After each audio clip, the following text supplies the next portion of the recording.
ఇవాళ మన జాతులకు అన్యాయం జరుగుతూ ఉంటే, మన బీసీలకు అన్యాయం జరుగుతుంటే, యువ రక్తం నెత్తురు సలసల మసులుతూ ఉంటే, ఇంత ఆవేదన మధ్య కూడా మనల్ని అడ్డుకోవాలని చూస్తూ ఉన్నారు కదా ఈ కాంగ్రెస్ పార్టీ. ఇక్కడనేమో దొంగల ముఠా లెక్క అసెంబ్లీలో బిల్లు పెడితే ఈయన మద్దతు చేస్తాడు, ఆయన మద్దతు చేస్తాడు, ఆయన మద్దతు చేస్తాడు, ఆయన మద్దతు చేస్తాడు. ఇవాళ భారతీయ జనతా పార్టీ ఎందుకు మాట్లాడతలేదు? ఇవాళ భారతీయ జనతా పార్టీ నాయకత్వం ఎందుకు మాట్లాడతలేదు? పార్లమెంట్లో ఈ బిల్లు పెట్టాలని చెప్పి ఎందుకు గవర్నర్ మీద ఒత్తిడి తెస్తలేదు? ఇవాళ భారతీయ జనతా పార్టీ లేదా ఈ దొంగల ముఠాలో? ఇవాళ బీఆర్ఎస్ పార్టీ లేదా ఈ దొంగల ముఠాలో? కాంగ్రెస్ పార్టీ మొత్తం అదే ముఠా.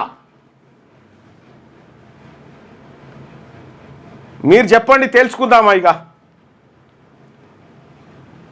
ఇట్లా కాదు, ఇట్లా కాదు.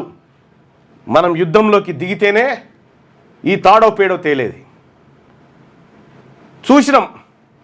అయ్యా మా బుక్క మమ్మల్ని తిననీర్రా, మీ కంచం అడుగుతలేమురా, మీ దాంట్లోకి పొత్తు అడుగుతలేము, మీ బువ్వ అడుగుతలేము, మా పేద బిడ్డల కడుపు గాలిన బిడ్డలకు కడుపు నిండా ఒక ముద్ద పెట్టుకుంటాం రా అంటే నీకు ఇయ్యను పో అని చెప్పి 78 సంవత్సరాల నుంచి మన ఉసురు పుచ్చుకుంటా ఉన్నారు కదా వీళ్ళు.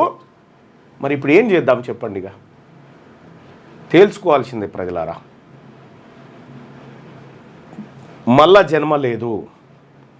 ఈసారి ఇక రెడ్ల పక్కకి ఎవడన్నా ఫోటో ఇట్లా నిలబడి మా అన్న యువసేన శివసేన నిలబడితే బీసీల ద్రోహిగా ముద్రలు పడతాయి మీకు.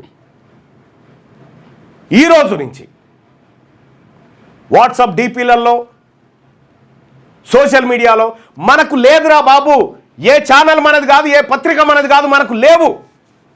మనకున్నదల్లా సోషల్ మీడియానే. ఆ సోషల్ మీడియాతోనే ఇవాళ అవేర్నెస్ పుట్టించినాం.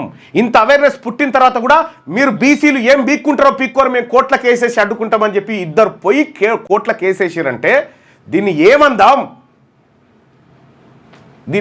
చెప్పురి. వాళ్ళ కోర్టుకు పోయే హక్కు ఉందా మాకని అంటారు. అవునా, హక్కు ఉంది, మాకు తినే హక్కు లేదా? మా పిల్లలు కాలి కడుపుతో చచ్చిపోవన్నా? మాకు ఈ భారత రాజ్యాంగంలో ఆర్టికల్ 21 ఏం చెప్తా ఉంది? మాకు జీవించే హక్కులు లేవా? మాకు బతికే హక్కులు లేవా?